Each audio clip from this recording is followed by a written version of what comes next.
গাজায় চলমান বর্বরোচিত ইসরায়েলি আগ্রাসনের প্রতিবাদে ফিলিস্তিনিদের সঙ্গে সংহতি প্রকাশ করে রাজধানী ঢাকায় হতে যাচ্ছে মার্চ ফর গাজা কর্মসূচি।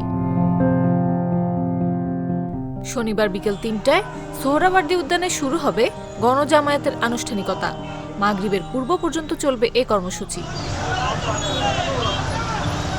প্যালেস্টাইন সলিডারিটি মুভমেন্ট বাংলাদেশ নামের একটি প্ল্যাটফর্ম এ কর্মসূচির আয়োজন করেছে। এতে সভাপতিত্ব করবেন বায়তুল মোকাররম জাতীয় মসজিদের খতিব মাওলানা আব্দুল মালেক। সাধারণ মানুষের পাশাপাশি এ কর্মসূচিতে অংশ নিচ্ছে বিএনপি, জাতীয় নাগরিক পার্টি, জামাতে ইসলাম, হেফাজতে ইসলাম সহ বিভিন্ন রাজনৈতিক ও সামাজিক সংগঠন। এটি ঢাকার রাজপথে ফিলিস্তিনের পক্ষে সবচেয়ে বড় জনসমাবেশ হতে যাচ্ছে বলে প্রত্যাশা ব্যক্ত করেছেন আয়োজক ও সংশ্লিষ্টরা।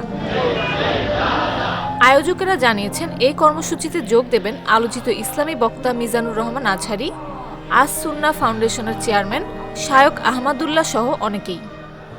এদিকে মার্চ ফর গাজা কর্মসূচিতে অংশগ্রহণকারীদের জন্য 5টি রুট নির্ধারণ করা হয়েছে।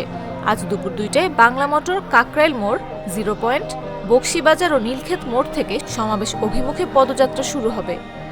অংশগ্রহণকারীরা নিজ নিজ পয়েন্ট থেকে নির্ধারিত রুটে সোহরাওয়ার্দী উদ্যানে প্রবেশ করবেন।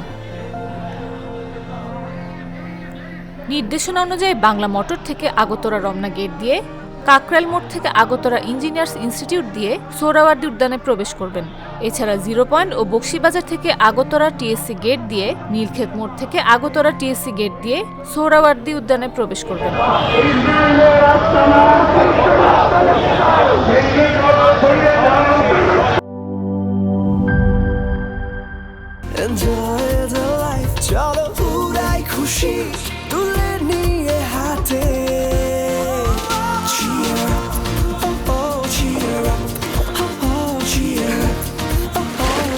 চিল হবে রিফ্রেশিং মুডে।